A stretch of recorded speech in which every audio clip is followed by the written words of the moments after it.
에스겔 16장 6절 한 절을 다 같이 합독하시겠습니다. 시작. 내가 네 곁으로 지나갈 때에 네가 피투성이가 되어 발짓하는 것을 보고 네게 이르기를 너는 피투성이라도 살아있으라. 다시 이르기를 너는 피투성이라도 살아있으라 하고. 오늘은 본문을 통해서 피투성이가 될지라도 라는 제목으로 같이 은혜 나누고자 합니다. 하나님은 사랑이시다. 두 번 고백하겠습니다. 시작. 하나님은 사랑이시다. 하나님은 사랑이시다. 하나님께서는 이스라엘 백성들을 택하시고 너는 내 것이라. 너는 내 백성이라. 이렇게 레위기서 26장 12절에 말씀하셨습니다. 너는 내 백성이라. 너는 내 것이라. 그래서 이스라엘 백성들은 우리가 하나님의 백성이 되었다는 것에 대해서 굉장한 자부심을 느끼고 자랑스럽게 여겼습니다. 하나님의 백성이 되었다는 것. 굉장히 자부심과 자랑을 여겼습니다.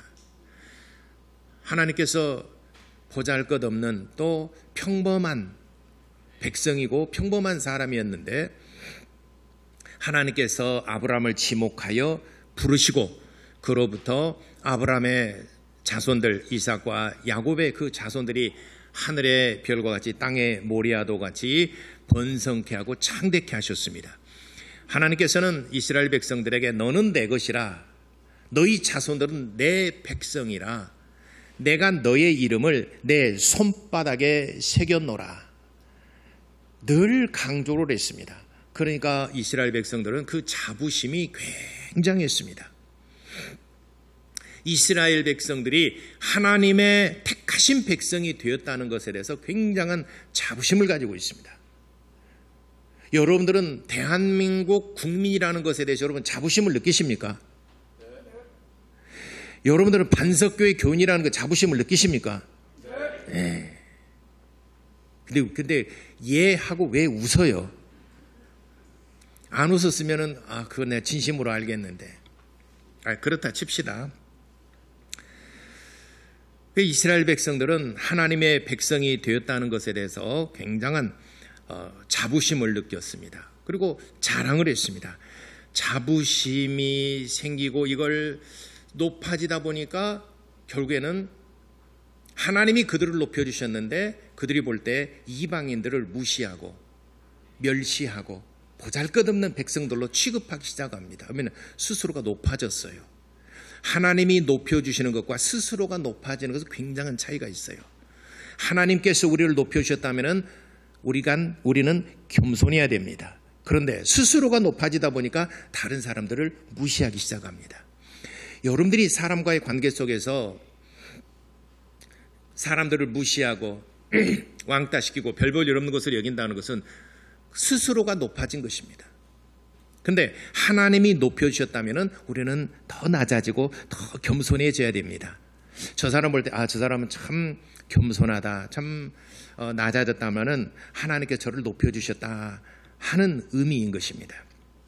그런데 이스라엘 백성들은 스스로가 높아졌어요. 다른 백성들을 무시하고 멸시하기 시작합니다. 그러다 보니까 사정이 나아지고 형편이 좋아지고 하다 보니까 뭔가 스스로가 자기가 잘나서 자기가 잘 돼서 그런 줄로 알고 이제는 하나님을 점점 멀리하기 시작합니다. 배부르다 보니 살만하다 보니 이제 그들이 하나님을 떠나 자기가 원하는 것들, 내가 진짜 원하는 삶, 내가 바라는 삶, 내가 추구하는 삶, 이렇게 삶을 살아가기 시작합니다. 그러다 보니까 하나님이 점점 멀어지고 하나님이 멀리 계십니다. 그리고 자기가 원하는 것들을 이루어 갑니다. 심지어는 하나님이 멀리 계시다 보니까 이방인들이 섬기는 신들이 너무 멋있어 보여요. 이방인들이 뽐내는 거 나도 따라하고 싶고 이방인들이 섬기는 거 나도 좀 해보고 싶고 그러다 보니까 하나님께로부터 점점 멀어져서 우상을 섬기고 이방인 신들을 섬기기 시작하고 자기 마음의 욕심, 자기 마음에 원하는 것들을 이루며 살아가기 시작합니다. 하나님께서는 이러한 이스라엘 백성들을 책망하셨습니다. 내가 너를 부를 때는 내 백성이라. 너는 내 것이다. 내가 너를 내 손바닥에 새겨놓으라. 너는 내 것이다. 그래서 이스라엘 백성들을 하나님의 백성을 삼으셨고 그를 하나님께서는 자랑스럽게 여기셨어요. 그런데 이스라엘 백성들은 처음에는 자랑스럽게 여기고 우리가 하나님의 백성이라는 것 때문에 굉장한 자부심을 가지고 있었는데 그렇게 살다가 점점 하나님께로부터 멀어지고 살만하고 먹고 살만하니까 점점 하나님께로 멀어지기 시작합니다. 그러니까 하나님께서 그들을 책망하기 시작합니다. 그래서 그들을 이제 하나님께서 심판하시러 작정하시는 오늘 본문의 말씀이 그런 내용입니다. 기원 전 BC 586년에 남유다가 바벨론에 의해서 멸망을 받습니다. 이 에스겔서가 쓰여질 때는 그로부터 남유다가 멸망하고 1년 후에 이 에스겔서가 쓰여졌습니다.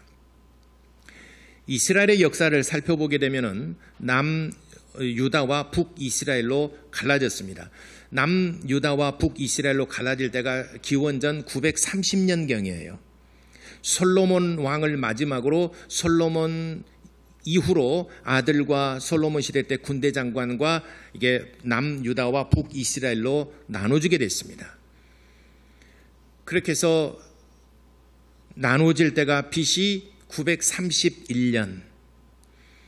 그리고 북이스라엘은 당대 최고의 나라 제국인 아수르 제국에 의해서 점령을 당하고 멸망을 합니다. 그리고 북이스라엘의 백성들은 아수르로 다 포로로 끌려갑니다.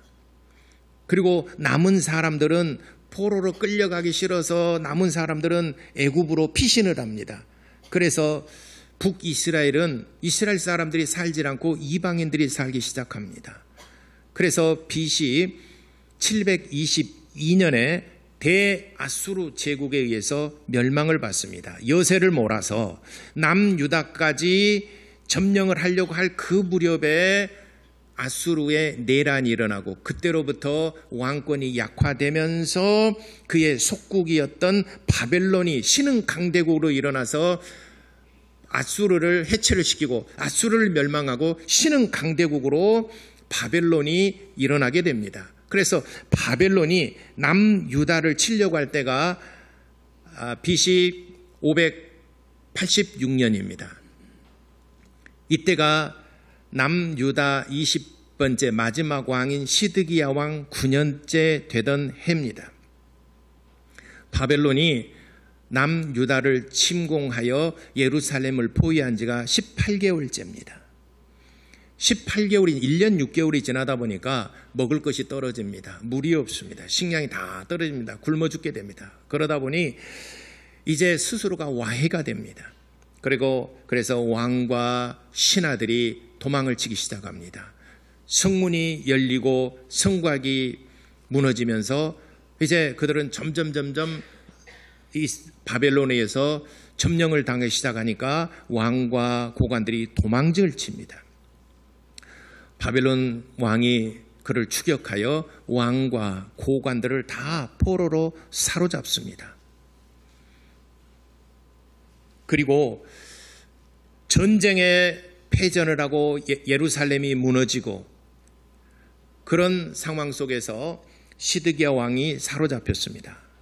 시드기야 왕을 신문합니다. 시드기야 왕을 신문하는데 얼마나 부끄럽고 얼마나 정말 비참한 일이겠습니까?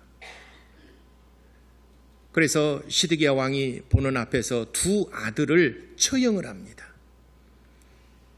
얼마나 정말 그 마음에 왕이 내 자신이 비극이고 이 왕의 모든 권한이 추락하고 원래 패전국은 그런 것이죠.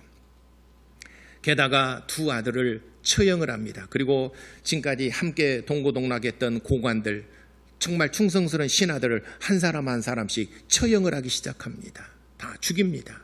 그 찢어지는 마음, 그리고 마지막에는 그것을 목도하게 한 그 시드기야 왕이 두 눈을 뺍니다.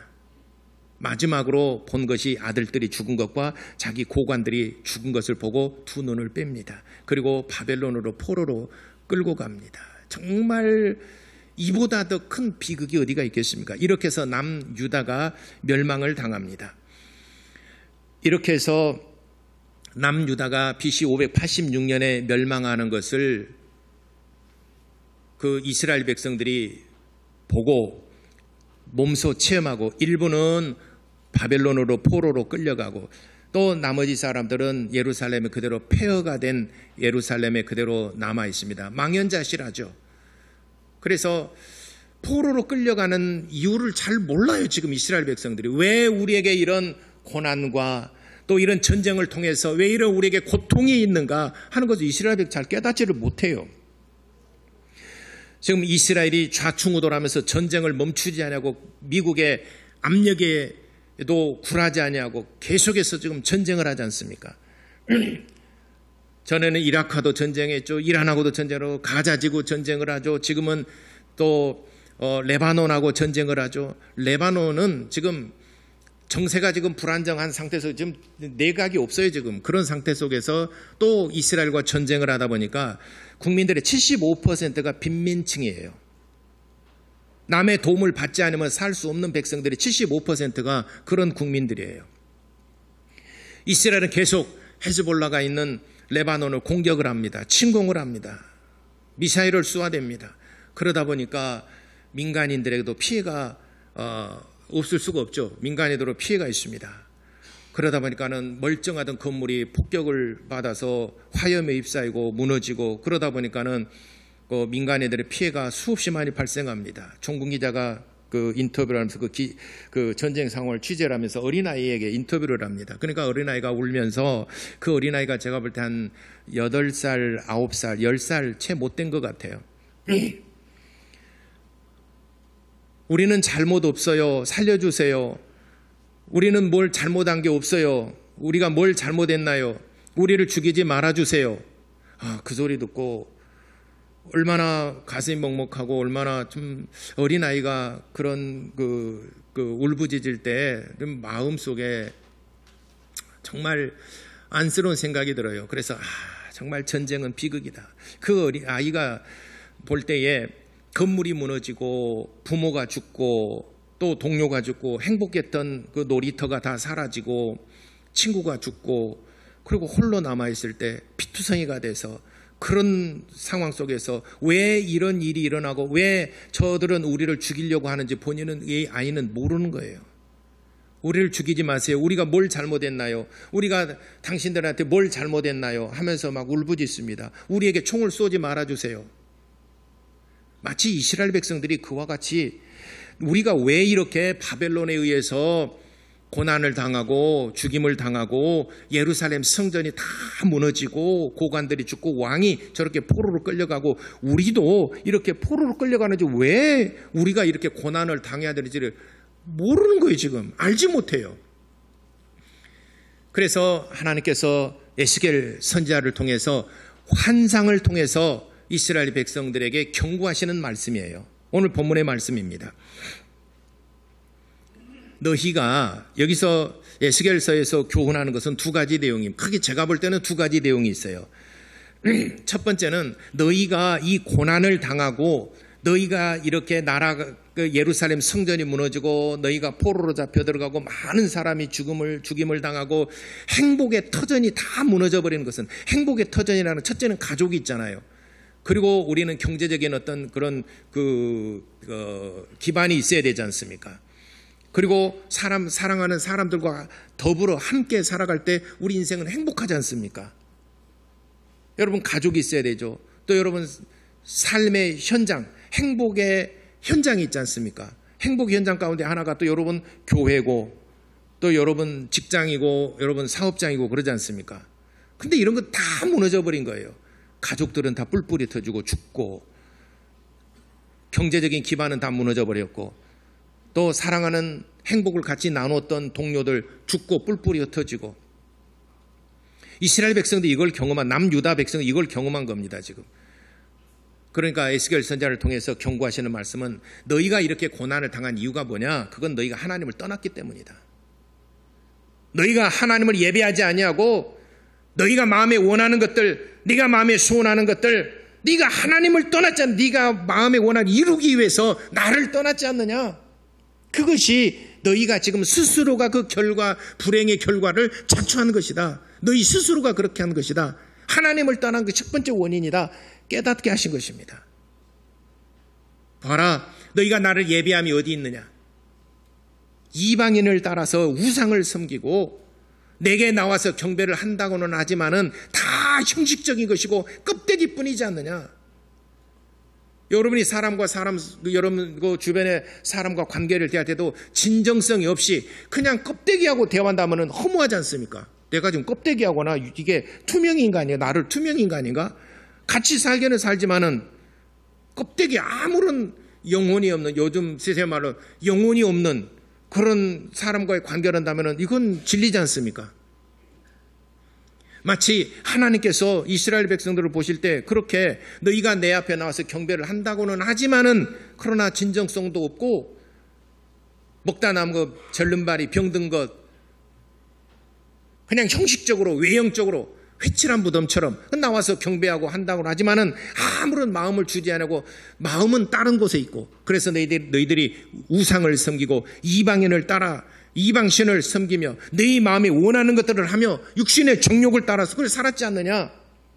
그러니까 내가 너희를 싫어한 바 된 것이니라. 그러므로 내가 너희를 그대로 너희가 하도록 놔뒀으니 이방인이 너희를 삼켜버린 것이다. 첫 번째 알게 하신 것이 이것입니다. 이방인들이 너희를, 하나님이 보호자가 되어주지 아니하시니까 그냥 너희들이 스스로 떠났지 않느냐. 그래서 하나님께서 보호자가 되어주지 아니하시니까 이방인들이 너희를 삼킨 것이다. 이것을 깨닫게 한 것이에요. 그러다 보니 그들의 삶이 마치 피투성이가 된 것처럼 발가락만, 여기 표현에 그랬죠. 피투성이가 되어 발짓하는 것을 보고 그저 살아있다는 신호만 보낼 뿐이지 정말 피투성이가 되어서 아무런 소망이 없는, 정말 죽기 일보 직전에 있는 너희들의 모습이 지금 그렇게 된 것이다. 에스겔 선지자를 통해서 이스라엘 백성들을 깨우치는 장면입니다. 너희가 이렇게 고난을 당하고 이런 정말 고난과 환난을 당하는 것은 너희가 하나님을 떠났기 때문이다. 이것을 깨닫게 하는 것입니다. 그래서 그들의 삶은 여러 선지자들 있지만 에스겔의 선지자의 이 교훈과 그들의 깨우침을 계속해서 알려줍니다. 그러니까 이스라엘 백성들이 점차적으로 삶이 무너지고 갑자기 전쟁을 통해서 갑자기 무너지고 그 무너진 삶이 계속 지속되다 보니까는 이제는 고난이 되고 고난이 계속 지속되다 보니까 살 소망이 없어진 거지. 이 세상에서 차라리 죽었으면 좋겠다. 차라리 살아있는 것보다도 그냥 차라리 죽는 것이 더 낫지 않겠느냐라고 생각을 하게 된 것입니다. 이때 에스겔 선지자를 통해서 하나님께서 말씀하신 걸 본문의 말씀이에요. 피투성이가 되시라는, 살아있어라. 내가 너희를 반드시 구원하여 다시 내게로 돌아오게 하리라. 그렇기 때문에 살아있어라. 너희가 차라리 피투성이가 돼서 이렇게 인간 이하의 삶을 살아갈 것 같으면은 차라리 내가 죽는 것이 더 낫겠다라고 생각하지 말고 피투성이가 될지라도 내가 죽는 데까지는 내가 너희를 내버려두지 아니하리라. 그러니까 너희는 살아있으라. 이스라엘 백성들에게 마지막 신랄 같은 희망의 메시지를 주신 것이 오늘 에스겔 본문의 말씀이에요. 다시 한번 제가 6절 읽겠습니다. 내가 네 곁으로 지나갈 때 네가 피투성이가 되어 발짓하는 것을 보고 네가 이르기를 너는 피투성이라도 살아있으라. 다시 이르노니 너는 피투성이라도 살아있으라. 여러분이 살다 보면은 경제적으로나 또는 환경으로나 요즘 우리나라 경기도 참 어렵기도 하지만 여러 가지 또는 때에 따라서는 내 자존심이 상할 수도 있어요. 그러니까 대기업 총수랄지 대학 총장 검사실에 가서 신문을 받고 나와서 바로 자살을 순천에 뭐 그 총장도 자살해서 죽고 뭐 대기업 회장도 나와서 자살해 준 것은 그들이 뭐 경제적으로나 뭐 먹고 살기 어렵고 그래서 준 것이 아니라 자존심 때문에 그런 것이죠. 자존심을 지키기 위해서 죽음의 길을 택한 것이죠. 그러나 그러니까 우리가 때에 따라서 내 자존심이 진짜 상할 때도 있어요. 그럴지라도 제가 오후 예배는 그 설교 좀 하려고 그래요. 그럴지라도 살아있어라. 때가 되면은 하나님께서 반드시 너를 회복시킬 것이다. 저는 이 설교 준비하면서 그 전쟁의 그 어린아이가 그 부르짖음이 내 마음속에 오랫동안 남아 있어요. 그러면서 이런 생각이 들어요. 우리 부모 세대들, 그러니까 일제 시대를 겪고 6.25 동란을 겪었던 이런 세대, 우리 부모님 세대가 그러지 않습니까? 그래도 살아 있었지 않습니까? 끝까지 살아남아 있어서 우리 자식들 잘 가르쳐서 세계 10대 강대국 반열에 올려놓게 됐지 않습니까? 이거 우리 부모의 공로입니다. 살아 있어서 끝까지 버텨낸 것입니다. 언젠가는 영광을 볼 때가 반드시 오게 될 것입니다. 좌절하지 마세요. 언젠가는 정말 하나님이 높여주실 때가 와요. 그 때를 위해서 여러분들이 기도하고 기다리시기를 바랍니다. 그래서 이스라엘 백성들에게 이 에스겔 선지자를 통해서 말씀하시는 건 첫째, 깨닫게 하시는 거예요. 너희가 이런 환난과 고난을 당하는 것은 하나님을 너희가 떠났기 때문이다. 첫째. 그리고 절대로 피투성이가 될지언정 너희는 죽지 말고 기다려라. 그런 때가 되면 너희를 반드시 내가 이곳으로 예루살렘으로 이끌어내리라. 이렇게 말씀하셨습니다. 여러분이 오프라 윈프리에 대해서는 여러분들이 뭐 너무 잘 아시는 유명한 분이시니까 뭐 따로 설명 안 드려도 알겠지만은 또 다시 한번 기억을 한번 회상시켜 보겠습니다. 오프라 윈프리는 1954년 1월 29일 출생했습니다. 아프리카계 흑인이에요. 근데 미국에서 출생을 했습니다. 아프리카계, 그 부모가 아마 아프리카계 사람인가 봐요. 근데 이분이 2013년 포브스에서 선정하는 세계에서 가장 영향력 있는 백인에 선정되기도 했습니다. 근데 이 오프라 윈프리의 그 태생을 보게 되면은 미국의 미시시피주에서 출생을 했어요. 미시시피주는 옛날에 흑인 운동이 맨 먼저 일어났던 곳입니다. 거기는 빈민가들이 참 많습니다. 그리고 미시시피 강 유역을 쭉 따라올라서 흑인 노예상이 있었던 곳입니다. 그래서 흑인들을 여기서 경매를 하고 흑인들을 팔았던 곳입니다. 흑인들을 잡아와가지고 그리고 거기에서 경매를 합니다. 한 사람씩 세워서 경매를 해서 돈 주고 흑인들을 사갔던 곳이 바로 이 미시시피 주예요. 그래서 이 미시시피 주는 흑인들이 많이 그 노예로서 살았던 아주 정말 그 애환이 서려 있는 그 주가 미시시피 주입니다. 근데 거기에서 역시나 그 아프리카에서 아마 그 부모나 할아버지도 아마 잡혀왔나 봐요. 그 노예로. 그래서 오프라 윈프리의 그 어머니는 흑인으로서 가정부였어요. 흑인으로서 가정부로 일하다가 주인에게 성폭행을 당했어요. 그래서 출생한 아이가 이 오프라 윈프리예요. 그러니까 사생아로서 호적에 올리지도 못하고 그냥 노예 중에 노예잖아요. 노예인데 거기에 그 주인이 성폭행해서 출생을 했어요. 원하지 않는. 그리고 부모에게 입적할 수 없는 그렇게 태어났습니다. 그러니까 그 어렸을 때 삶이 정말 비극이었고 어렸을 때 차라리 출생하지 않았으면은 하는 그런 사람 중에 한 사람입니다. 그 어린 아이가 이제 태어났는데 어머니가 그를 버렸어요. 그래서 외할머니에게 살았습니다. 어머니가 그를 버렸어요. 그러니까 외할머니 집으로 가서 외할머니와 살다가 외할머니가 병으로 죽었습니다. 외할머니도 병으로 죽게 되다 보니까는 그의 삶은 정말 이제는 그 핏덩이로서 그 세상에 내팽개쳐진 그런 삶을 살았습니다. 그러다가 9살 때 사촌 오빠로부터 성폭행을 당합니다. 9살 때. 그리고 14살 때 또 미혼모가 됩니다. 여러분 이미 다 아시니까 이건 뭐 공개된 것이니까 본인이 이렇게 공개를 했어요. 본인이. 14살 때 미혼모가 되었어요. 그리고 그 아이를 14살 때 아이를 낳았는데 2주 후에 그 아들이 또 죽어요. 아무리 원치 않은 아들이라도 그래도 자기 피 붙이고 핏덩인데 2주 후에 죽습니다. 그런 고통을 당합니다. 그래도 이분은 끝까지 살아남았어요. 그러다가 이제 세월이 지나면서 대학을 들어갔는데 테네시의 주립대학에 들어갔습니다. 그리고 거기서 졸업하고 프로듀서, 출판사, 도서평론가, 여배우가 되었습니다. 그래서 또 이분이 이제 유명하게 된 것이 뭐냐면은 내슈빌의 WTVF에서 가장 어린 최연소 어린 뉴스 앵커의 최초 아프리카계 미국인 앵커가 되었다는 모든 사람이 주목하죠.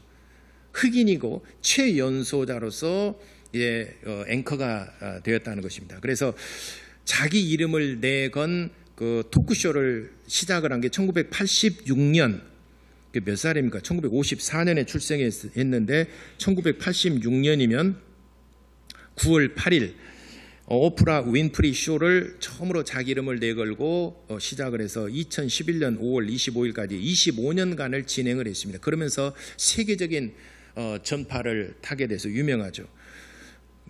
그리고 이제 그러는 과정 속에서 2009년에 듀크 대학교 명예 박사, 2010년에 케네디 센터 평생 공로상, 2013년에 하버드 대학교 법학 명예 박사 학위를 수상하기도 했습니다. 의지의 정말 여성이라고 할까요? 이런 태어나서 이보다 더 불행하고 이보다 더한 출생이 어디가 있겠는가. 그렇지만은 살아남았습니다. 제가 이 성경 본문을 읽으면서 어떻게 머릿속에 쓱 스쳐 지나간 사람이 오프라 윈프리의 삶이 스쳐 지나가서 한번 제가 검색을 하면서 여러분들에게 잠깐 또 소개를 드립니다. 그래도 살아남았습니다. 그랬더니 하나님께서 그를 높여주셨어요. 영광을 보게 하신 거예요. 여러분의 삶도 힘들고 어려운, 어찌 보면 세상에 정말 내동댕이에 처지고 아무런 보호자가 없는 상황 속에 내동댕이 쳐서 악한 자가 와서 나를 삼켜버리는 그런 불행과 비극과 그런 고통 속에 있을지라도 여러분 끝까지 살아남으시기를 바랍니다. 그래야면은 하나님께서 오늘 본문에 말씀하신 것처럼 살아남아 있으라. 그리하면은 언젠가는 하나님께서 너희를 반드시 다시 돌아오게 하리라. 내가 반드시 너희를 다시 이끌어 이곳으로 돌아오게 하리라. 이스라엘 백성들은 이 소망의 메시지, 에스겔 선지자를 통해서 주신 소망의 메시지를 꼭 붙들었어요. 이제 그들이 마지막 살아갈 신랄 같은 희망은 오직 하나님의 말씀을 붙드는 것밖에 없었어요. 그래서 바벨론으로 포로로 잡혀 들어간 거기서 하루 종일 노예로서 고역을 하고 그렇게 힘든 삶 속에서도 저녁이면은 바벨론 강가에 와서 그들은 기도하기 시작합니다. 하나님, 우리가 잘못했습니다. 우리가 하나님을 떠나 살았던 지난날의 삶을 회개하오니 하나님, 우리를 용서해 주시기를 원합니다. 바벨론 강가에 나와서 그들은 매일 저녁이면 나와서 기도합니다. 마치 시골에 가게 되면은 개구리가 개굴 막 시끄러울 정도로 개구리가 울어대잖아요. 그런 것처럼 이스라엘 백성들은 하루 종일 고된 일을 있었지만은 다 마치고 씻고 밖에 밤에 나와서 바벨론 강가에서 기도하는 모습이 마치 개구리가 우는 것처럼 여기저기서 막 하나님께 기도하고 울부짖는 모습이 있었어요. 그것이 시편 137편에 기록되고 있습니다. 그래서 시편 137편에 그들이 회개하고 하나님께 정말 도움을 청하고 하나님께 회개하고 회복해 주시기를 간절히 바라는 그런 기도문을 시편 137편에 기록하고 있습니다. 마침내 때가 되었을 때 하나님께서 그들을 예루살렘으로 회복시켜 주셨고 그들의 삶을 회복시켜 주셨습니다. 그러므로 피투성이가 될지라도 살아있으라.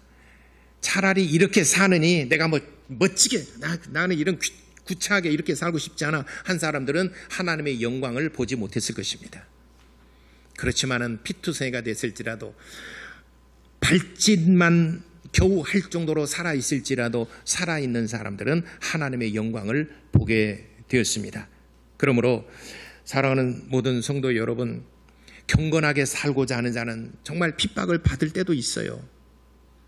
또 어렵고 힘든 좀 긴 터널을 지내는 과정에 있는 분도 있을 것입니다. 또 자존심 상하는 일도 있을 거예요. 거래처하고 하다 보면은 내가 그렇게 자존심 상하고 정말 마음 상한 일도 있을 수도 있을 것이고 여러 가지 환경적인 여러 가지 이유로 또 가정이랄지 자녀 여러 가지 문제로 해서 정말 고통 중에 있을 수가 있어요.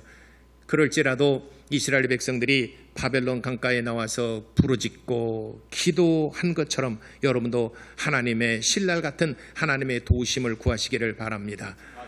하나님의 손을 붙잡으시기를 바랍니다. 하나님께서 오늘 시간을 통해서 여러분들에게 손을 내미십니다. 여러분들이 하나님의 손을 붙잡으세요. 하나님의 말씀을 붙잡으세요. 그리고 하나님께 간구하시기 바랍니다. 하나님께서 여러분들을 수렁에서 건져 반석 위에 세우실 날을 기대하면서 소망을 가지고 여러분들이 하나님 앞에 나와 간구하며 예배하시기를 예수 이름으로 축원합니다. 기도하겠습니다. 하나님께서는 마태복음 16장 26절에 한 영혼이 천하보다 귀하다고 그랬는데 이 귀한 영혼들을 버리시겠습니까? 여러분들은 절대로 버리시지 않습니다. 여러분들을 손을 꼭 붙잡아 주시기를 원하십니다. 하나님 손을 내밀어서 내 손을 꼭 붙잡아 주시기를 원합니다. 바벨론 강가에 나와서 기도했던 유대인들처럼 우리도 하나님 앞에 나와서 정말 기도하는 성도가 되도록 하나님의 도우심을 간절히 바라고 소망하는 자가 될 수 있도록 우리 다 같이 기도하시겠습니다.